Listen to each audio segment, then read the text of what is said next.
ಸ್ನೇಹಿತರೆ ನಮಸ್ಕಾರ, welcome to my channel. ನಾನ್ ಮಂಜುನಾಥ್ ಜಾಲಿಮರ.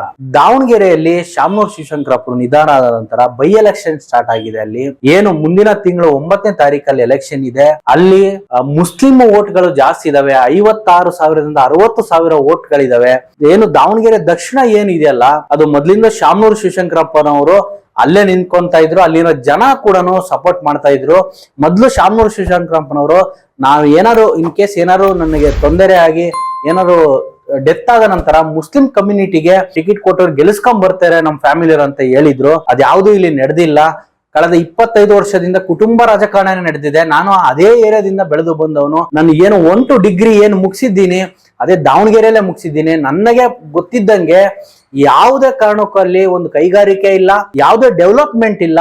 ಅಲ್ಲಿ ಓದ್ತಕ್ಕಂತ ವಿದ್ಯಾರ್ಥಿಗಳು ಬೆಂಗಳೂರಿಗೆ ಬರೋ ಅವಶ್ಯಕತೆ ಇದೆ. ಕಳೆದ 30 ವರ್ಷದಿಂದ ಒಂದೇ ಫ್ಯಾಮಿಲಿಗೆ ಓಟ್ ಹಾಕಿದಂತ ಕಾರಣದಿಂದ ಇಲ್ಲಿ ಈ ತರ ಆಗಿದೆ. ಚಿತ್ರದುರ್ಗ ಕಾನ್ಸ್ಟಿಟ್ಯೂಯೆನ್ಸಿ ಇತ್ತು, ಅದಾದ ನಂತರ ದಾವಣಗೆರೆ ಕಾನ್ಸ್ಟಿಟ್ಯೂಯೆನ್ಸಿ ವಿಧಾನಸಭಾ ಕ್ಷೇತ್ರ ಆಯ್ತು. ಅಲ್ಲಿಂದನೂ ಕೂಡ ಏನು ಶಾಮನೂರ್ ಶಿವಶಂಕರಪ್ಪರು ಮೊದಲು ಮಹಾನಗರ ಪಾಲಿಕೆ ನಿಂತಿದ್ರು. ಚಿತ್ರದುರ್ಗ ಕಾನ್ಸ್ಟಿಟ್ಯೂಯೆನ್ಸಿ ಇದ್ದಾಗ ಮಹಾನಗರ ಪಾಲಿಕೆ ನಿಂತಿದ್ರು. ಅದಾದ ನಂತರ ವಿಧಾನಸಭೆ ಯಾವಾಗ ಆಯ್ತು ಅವಾಗ ದಾವಣಗೆರೆಯಲ್ಲಿ ಏನು ಪಾರ್ಟಿಸಿಪೇಟ್ ಮಾಡಿ ಗೆದ್ರು. ಅಲ್ಲಿಂದ ಇಲ್ಲಿ ತನಕನೂ ಕೂಡ ಅವರ ಒಂದು ಅಧಿಕಾರನೇ ನಡೀತಾ ಇತ್ತು. ಅವ್ರು ಕೆಲಸ ಕೂಡ ಮಾಡಿದ್ದಾರೆ, ಇಲ್ಲ ಅಂತ ಹೇಳ್ತಾ ಇಲ್ಲ. ಆದ್ರೆ ಒಂದೇ ಫ್ಯಾಮಿಲಿಗೆ ಟಿಕೆಟ್ ಕೊಡ್ಕಂತ ಬಂದಿದ್ದಾರೆ. ಬೇರೆಯವರು 40 ವರ್ಷದಿಂದ ಪಕ್ಷಕ್ಕಾಗಿ ದುಡ್ದಿರ್ತಾರೆ. ಅವರ ಗತಿ ಏನು? ಎಸ್ ಮಲ್ಲಿಕಾರ್ಜುನ್ ಅವರು ಕೂಡ ಸಚಿವರಾಗಿದ್ದಾರೆ.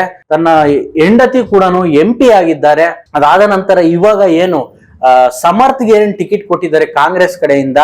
ಇಲ್ಲಿ ಏನು 60ರಿಂದ 70,000 ಓಟ್ ಇರ್ತಕ್ಕಂತ ಮುಸ್ಲಿಂ ಕಮ್ಯುನಿಟಿ ಅವರು ಇವಾಗ ಎಸ್ ಮಲ್ಲಿಕಾರ್ಜುನ್ ಅವರ ಶಾಮನೂರು ಕುಟುಂಬದ ವಿರುದ್ಧ ತಿರುಗಿ ಬಿದ್ದಿದ್ದಾರೆ.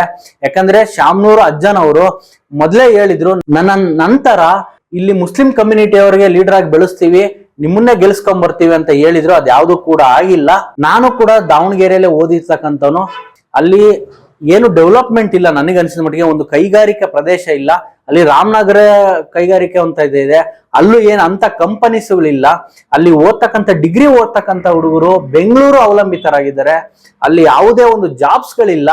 ಈ ಕಳೆದ 30 ವರ್ಷದಿಂದ ಅಸಲಿಗೆ ಅವರು ಮೆಡಿಕಲ್ ಕಾಲೇಜ್ಗಳನ್ನು ಕಟ್ಟಿದ್ದಾರೆ, ನರ್ಸಿಂಗ್ ಹೋಮ್ ಕಟ್ಟಿದ್ದಾರೆ, ಹಾಸ್ಪಿಟಲ್ಗಳನ್ನು ಕಟ್ಟಿದ್ದಾರೆ. ಅವ್ರೇನ್ ಫ್ರೀ ಧರ್ಮಛತ್ರಕ್ಕೆ ಮಾಡ್ತಾ ಇಲ್ಲ.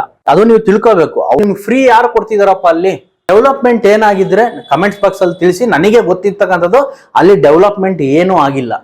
ದಾವಣಗೆರೆಯಲ್ಲಿ ಡೆವಲಪ್ಮೆಂಟ್ ಏನಾಗಿಲ್ಲ.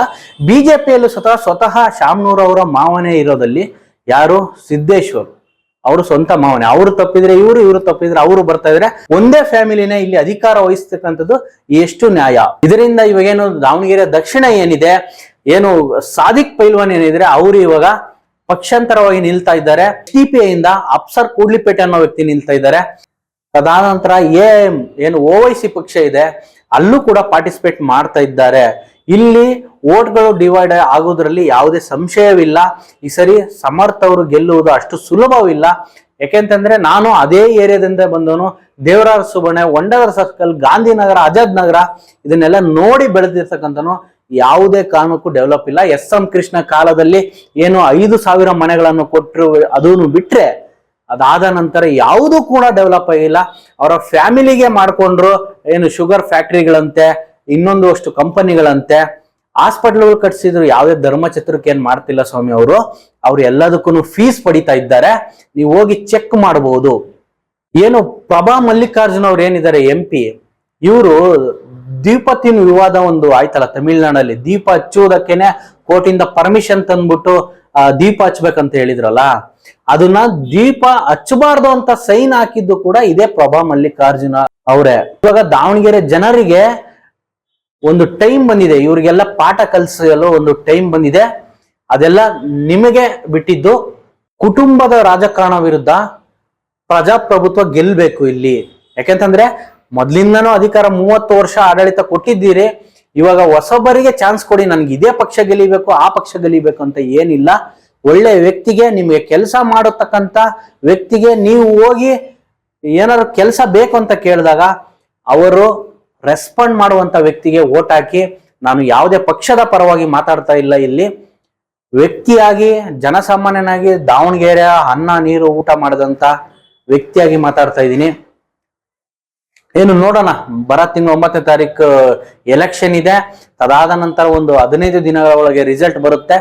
ಅದಾದ ನೋಡೋಣ. ನಾನು ಅಲ್ಲಿವರೆಗೂ ವೇಟ್ ಮಾಡ್ತಾ ಇರ್ತೀನಿ. ನಮಸ್ಕಾರ ಸ್ನೇಹಿತರೆ, ಮುಂದಿನ ವಿಡಿಯೋದಲ್ಲಿ ಸಿಗ್ತೀನಿ.